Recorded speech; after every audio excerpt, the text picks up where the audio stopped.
सदाशिवसमारम्भां शङ्कराचार्यमध्यमाम् अस्मदाचार्यपर्यन्तां वन्दे गुरुपरम्पराम् ॐ Saintliness in the Hindu Dharma is the culmination of one's growth. It is the universal destiny of everyone to be a saint. This is your future. This is your destiny. The first sage or saint that we are going to talk about is from the Vedas. In fact, her name is repeated. You know, when we take the name of the entire lineage of sages, her name is repeated. And she is credited with two hymns, with channeling two hymns in the Vedas. Her name is Ghosha. Ghosha, and the daughter of a very devout and celebrated rishi, Kakshivan.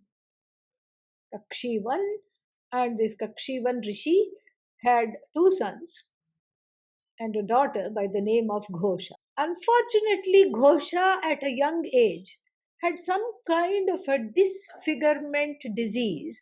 We don't know what. Maybe vitiligo, or maybe, where there are white patches on the skin, some people say, or maybe it was leprosy. We do not know. And so she was, even though she was very beautiful, there was some disfigurement, as the story goes.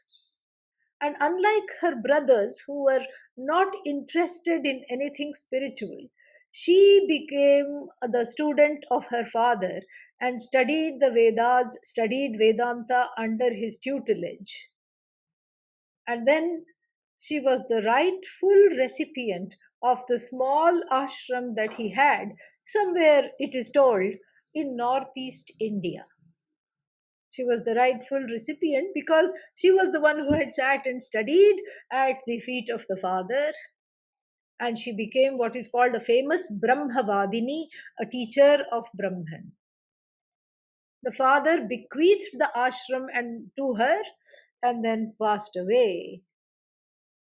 And the brothers, who were missing in action all this time, returned after the father's death and plotted to take back the ashram from her and render her, who is sick, who is disfigured, homeless, without the ashram, moneyless, penniless. These two were big businessmen, and then they wanted the ashram also. And so they came back and tried to harass her. First, with some kind of, like they tried to let wild animals into the ashram. They caught a tiger and then set it free in the ashram. Their plans backfired because the tiger went to sleep in front of the hut of Ghosha, and in the morning it began mewing instead of roaring. And then she petted it and sent it away.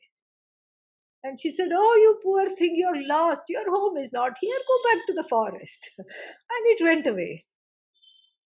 And then the brothers, not resting, they couldn't get sleep at night. How did this happen? We have to find out a bigger plot.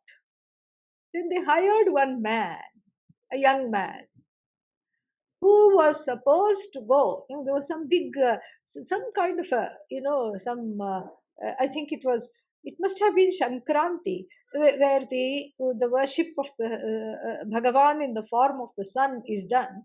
And then so everybody gathered at the river bank and to offer arghya, handfuls of water to Bhagavan in the form of the sun. Shankranti is the winter solstice, and it comes in January 14th.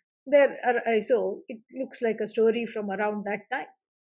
So everybody was gathered on either side of the bank, offering the arghyas, And then this young man who was hired by these good for nothing brothers, see, now they have a name, good for nothing.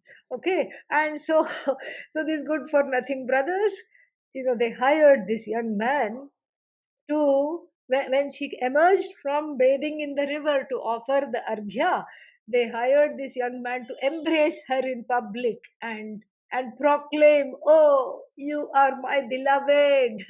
Stop this ashram and everything. Come and live with me. How long can we carry on this affair in secrecy? My heart burns for you." So on and so forth. And they said, "Are you sure you'll do this? We are paying you a lot of money.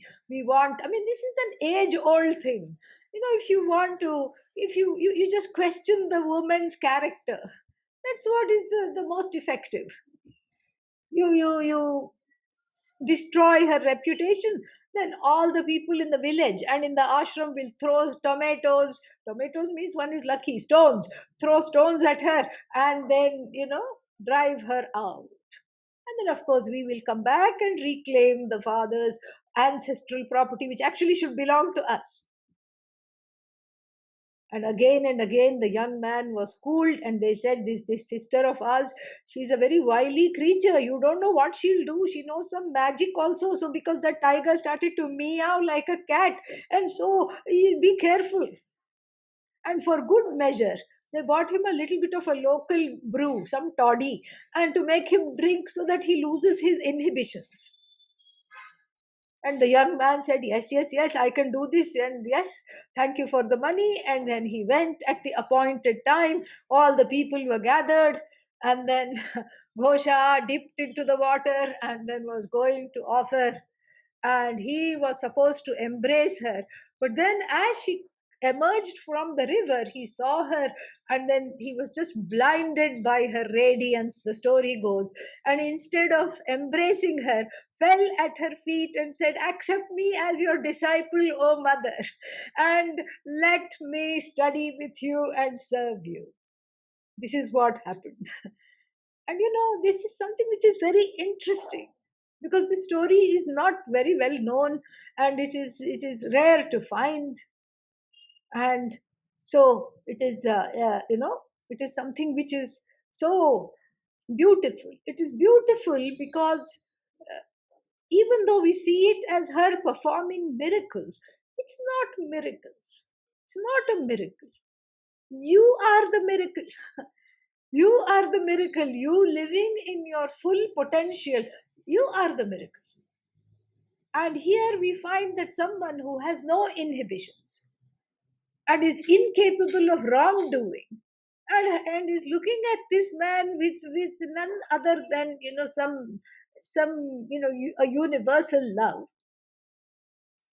Just she sees him as herself, as non-separate from herself. And because the young man was of good character, a dharmic fellow perhaps, he had this transformation. And falling at her feet, she revealed everything. And then the brothers also came out from hiding and asked her forgiveness. And then she said, "Yes, you are forgiven, but please don't disturb the ashram anymore. Please go away." That is what. And let you also live peacefully, and let us live in peace. Then, a devotee of hers, somebody, said, we just want you to enjoy full health. This disfigurement, I cannot tolerate, all the devotees said. One of them started, and everybody was crying because they saw her getting weaker from this, whatever disease of disfigurement she had. And she prayed to the Ashwin twins. Ashwin twins are assistants of uh, Dhanvantari, Bhagavan in the form of the healer, who came with a pot of amrita, the nectar of immortality when the ocean was churned. What is this nectar of immortality? Brahmavidya. That is what, which teaches you that you are immortal. And so she prayed to the Ashwin twins, who had studied with sage Dadhyang, and who knew everything, and then they taught her. And the portion of the Brahma Vidya which appears in the Brihadaranyaka Upanishad as Madhu Vidya. And then she was completely healed after she listened to this story of, sorry, to the teachings. And out of gratitude, she composed the second hymn. That is what the story goes. This is Saintess Ghosha. And in Karnataka, there, in the 11th century, there was a saint, Akka Mahadevi, and she just, the father or the mother, somebody, decided to get her married. She was about 16 or something. And then she said, no, no, no, no, no, I'm not going to get married. I don't want to get married. And this is not for me. And the parents didn't listen because there was so much pressure to, this was what the culture was. If you had a daughter and she was of marriageable age, you get her married. And the father said something like, oh, so I have paid for this, I have paid for your clothes, I have paid for all this. and and then what she did was she just took off all her clothes right there and just walked away into the forest. Beautiful poetry she has written. Wonderful poetry. And one of them says something like, I have been a bird, I have been a crocodile, I have been a beast, I have been I have been prey, I have been preyed upon in another life by that same bird which I was in the previous life. And when are you going to relieve me of this difficult and this horrible existence? And then everybody in the forest also thought she was mad. This is one more thing. One more thing that we see from the lives of saints is that they get to the place of inner strength, that um, the disease which the rest of the people appear to have. And what is the disease called? The disease has a name. What will other people think it is? That is the disease. What will they think? They are not thinking anything. You lead your life. No, no, no. What will they think if I start to have vairagya? Why are you worried about them? This is what is called what will other people think it is. It's a disease of samsara. It's a subset of samsara syndrome. This is what the disease is. And in the saints, they can drop their clothes, they don't have anything.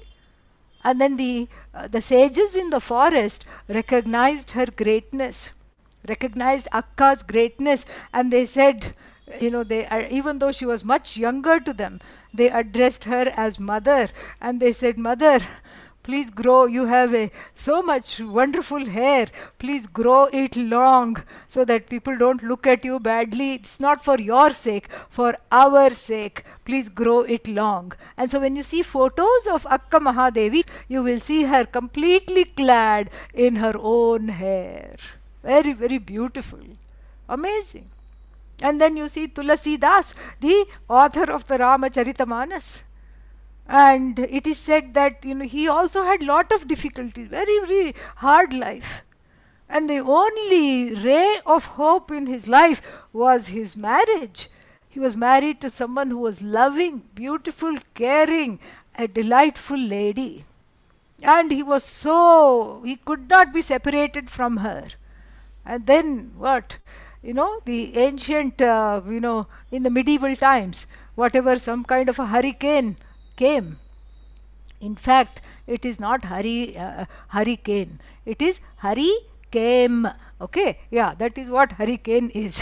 It is Hari who has come. That is what it is. It's a manifestation of Bhagavan. So this hurricane, caused flash floods, etc. And then she had gone to visit her relatives. She had gone to her native place. And then he was just bereft. He said, oh, now the waters are rising of the river. How will I sleep without seeing her? How will I do this? And then and he was so mad in love, madly in love, he went, in that crocodile infested water. swam across that in the rain, in this riptide, in all this. He swam across that, and then the river. And then he couldn't even find out which is her house because it was all underwater. But thankfully, the family had repaired to the upstairs attic. And so then he just went to her house and started to cry, "Are you okay? Are you okay? Are you okay?" And then she did not come to the window for a long time. Then she came to the window. And then surprisingly, she scolded him. She said, "You like a madman after me, after this body that is going to age, that is going to become a skeleton one day. You are so madly in love with me after this mind that is just going to dust and it's just going to go away. And if you show even half of this madness to seek the Lord, imagine the heights you will reach." So saying, she closed the windows. She didn't even invite him and said, "Okay, the weather is bad, spend the night here and then go back in the morning." She closed the doors and windows. She went back. Who is the saint here? She had so much. She knew her husband's greatness and and his potential, and she had that courage to send him back. And that's when he went back, and then he had a big transformation. He had a huge transformation and started to write the story of his Ishta Devata, Lord Rama. He composed the Ramacharita. So like this, it's not just in this culture, in every culture there are there are people who stand out. Okay, saint is there, I am there. When the presence of the saint is there, I feel all nice, happy, warm, and loving. And then when I get up and go away, all the misery comes. And therefore, the happiness, the peace, the love, the compassion must belong to that person. No, it belongs to you. In fact, the spoiler alert, the Atma of the saint is your own Atma, because there is only one Atma. There is only one Atma. Atma of the saint is you. Atma means the I. The I in the saint is the I that is in you, is the I in the he, the I in the she. It's all one. And so therefore, what is needing to be done is cultivate in our lives a saintliness. And if you say, "Okay, I cannot become Tulsi Das and I cannot become Akka Mahadevi or whoever, I cannot be Jesus, I cannot be this one, I cannot be that one," doesn't matter. You cultivate, even we cultivate even 1/100th of what they have. That itself is a huge blessing. How to do that? Some, people always tell me, "I want some practical tips." Okay, so now we have reached the portion of the talk which will give a few practical tips. The first thing, of course, is, service. Love and service. So there is something about seva. What seva does is that it gives a jump start, a kick start from wherever one is to a certain level of growth. And seva doesn't, seva is misunderstood. Seva doesn't mean I work without pay somewhere. That is not what we are talking of seva. Seva is in the bhava. Bhava means the attitude with which one does something. And that same seva bhava you can have serving the people in your own home. In your own home. Because generally the idea is, the generally what people do, let me just get over something quickly. I have to cook, okay, let me cook quickly and finish it off. And then somebody says, "Oh, but I want this, I want that." Children say, then there is annoyance. I have to do something quickly and finish it off. This is not seva. This is not yoga. Yoga here is karma yoga. A kind of a union with what you do And you become one with what you do. And how do you become one with what you do? Because you are not doing this for yourself. There is a greater good there. So your attitude, you become one with what you do, because what you do is Bhagavan. Karma yoga is doing Bhagavan day by day. Because what is Bhagavan? Everything. Whatever, whoever you're serving is a manifestation of Bhagavan. Your action is Bhagavan. Result of action is Bhagavan. That is why we say Brahmarpanam, Brahma Havihi, Brahmagnau, Brahmanahutam, Brahmaivatena Gantavyam, Brahma Karma Samadhina. Even though it is a pre-lunch prayer, it is not just for lunch. It is for whole of life. The doer is Brahman, the result of action is Brahman, the ingredients in doing is Brahman. Brahman here is Bhagavan, Ishvara, the Lord, the Goddess. And so therefore, there is, in this loving service, there is, in the beginning the service may not be loving. So in the beginning, one learns to serve. And serving here, seva, is nothing but giving. This giving becomes extremely important. And in the beginning, there is, it is very difficult to open the fist. You know, a Jewish rabbi told me this once, and I've never forgotten. It made an impression on me. A child is always born with closed fists, and then when the person dies, the person has open hands. This is the journey of life. The instinct is to hoard. The instinct is to, have things for oneself, because of that, insecurity left over from animalistic births from previous, incarnations, perhaps, who knows. And so in learning to give, well, just like the whole life is taken for for the child to grow into an adult, and that, we are not talking of the physical growth. We are talking of the inner child growing into a secure being. And you cross the bridge of not giving by giving. Whenever there is insecurity, you give. Oh, I don't have time. Volunteer somewhere. Oh, I don't have money. Doesn't matter. Give just a quarter. That's okay. Give as much as you can give, just, maybe a cup of coffee, whatever it costs. Give a little bit. And then, give a little more. My guru, Svatmavidyananda ji, always used to say, give, learn to give until it hurts. If it doesn't hurt, that means you haven't given. Very nice. But one slowly grows, small baby steps, in the matter of service, which is actually giving. You give of yourself. You give the best that you have to the world, and what you will see that the best will come back to you, because that is what is the beauty of giving.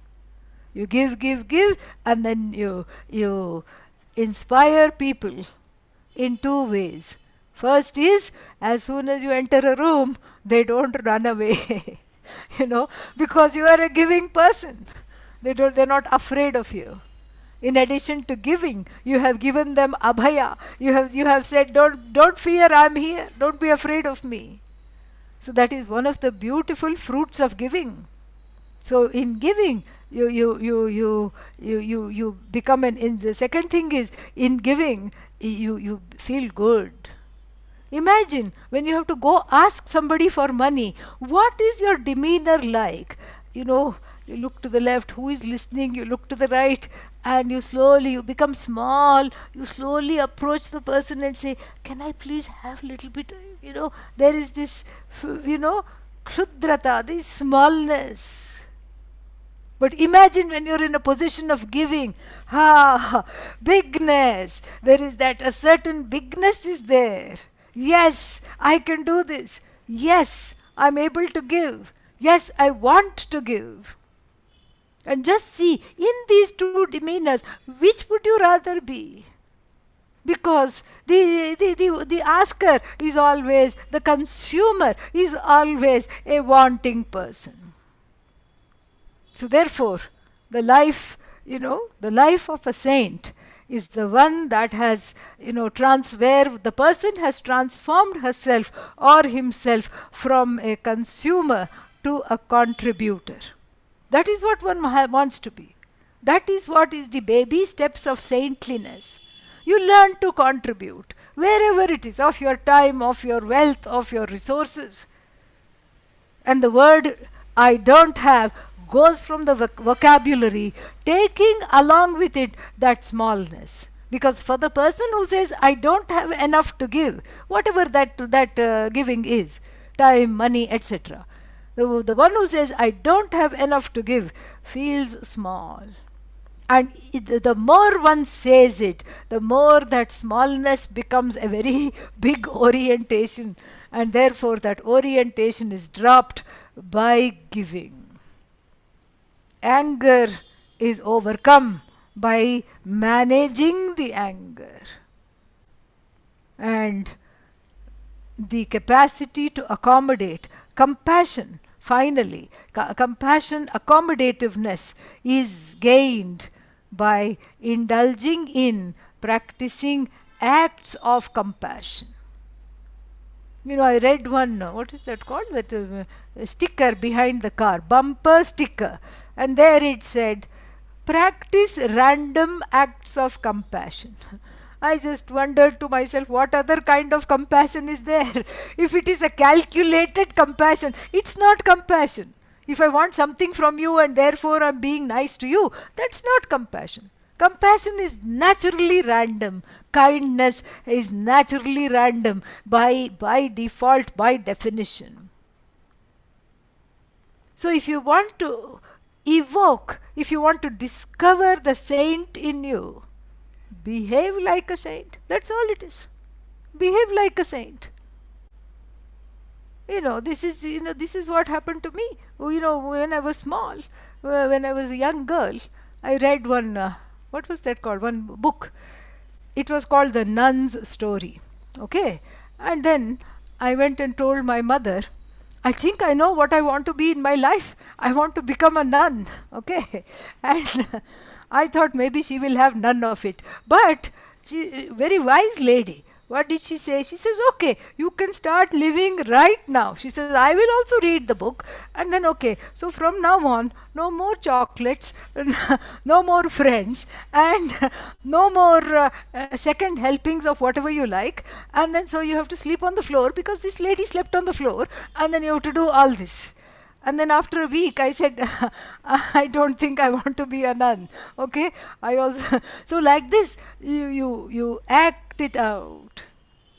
But I'm not feeling compassionate right now. You just, as my guru used to say, as though fake it and make it.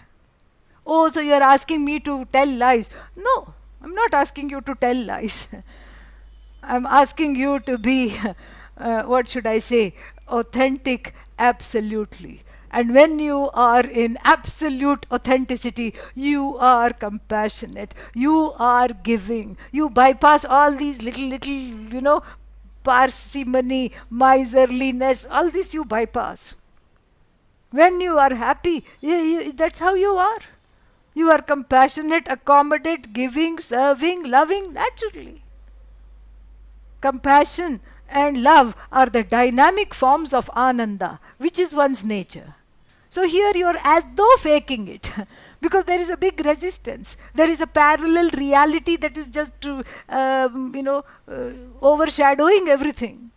And so then therefore, that resistance is overcome by practicing the art of giving, art of serving, and practicing acts of compassion.